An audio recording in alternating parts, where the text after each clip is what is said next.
Hello everyone, नकुशा mehndi आर्टमध्ये तुमचं स्वागत आहे. तर आज आपण बघणार आहोत एक सुंदर ब्युटिफुलचं असं स्टार्टअप डिझाईन.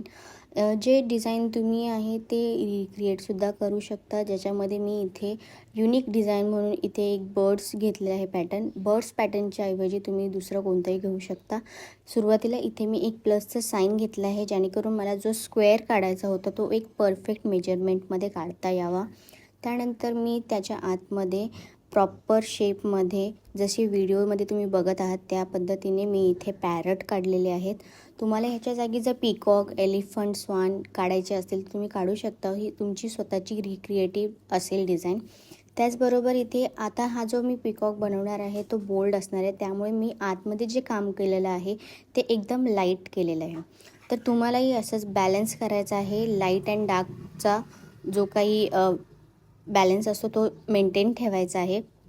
त्यानंतर इथे मी छोटे छोटे लीव्स काढलेले आहे. लीव्सच्या जागी तुम्ही दुसरी कोणतीही डिझाईन तुमच्या पद्धतीने ॲड करू शकता ह्याच्यामध्ये. अशाच युनिक आणि अट्रॅक्टिव्ह डिझाईन शिकण्यासाठी नकुशा मेहंदी आर्टला सबस्क्राईब करायला अजिबात विसरू नका. त्याचबरोबर तुमच्यासाठी एक गुड न्यूज आहे, ती म्हणजे लवकरच आपले फ्री मेहंदीचे क्लासेस स्टार्ट होणार आहेत. ज्यांना कोणालाही मेहंदीचे क्लासेस करायचे असतील त्यांनी इंस्टाग्राम ID नकुशा मेहंदी आर्टला सर्च करा आणि फॉलो करा, कारण की इंस्टाग्रामवरतीच लाईव्ह होणार आहे. ऑलमोस्ट ही आपली डिझाईन इथे कंप्लीट झालेली आहे. बॉक्सच्या बाहेर मी लोटस पॅटर्न घेतलेला आहे. ह्याच्या जागी तुम्ही दुसरे फ्लावरसुद्धा घेऊ शकता. चॅनलला सबस्क्राईब करायला अजिबात विसरू नका. त्याचबरोबर लाईक, कॉमेंट आणि शेअर करा. हा जो पॅटर्न आहे याला बोल्ड करण्यासाठी आधी मी ते आउटलाईन दिलेली आहे.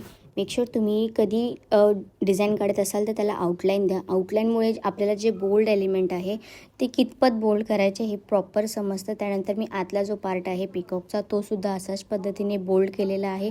आणि मेक शुअर की जे तुम्ही पेस्ट आहे तिथे जाडी थोडीशी फील करा, कारण की त्याच्यामुळे बॅलन्स कुठे व्यवस्थित स्प्रेड होते मेहंदी आणि सर्वीकडे लागते. कधी कधी ड्राय झाल्यानंतरसुद्धा मेहंदी दिसत नाही व्यवस्थित, कुठे कुठे सुटलेली असते. तर जेव्हा तुम्ही एकदम फिलिंग व्यवस्थित करता तेव्हा अशी प्रॉब्लेम्स येत नाहीत.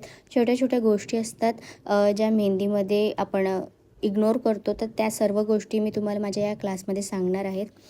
तर व्हिडिओ हा बघा शेवटी आणि ही डिझाईन तुम्ही क्रिएट करा आणि इंस्टाग्रामवरती नकुशा मेहंदी आर्टला टॅग करा. थँक्यू.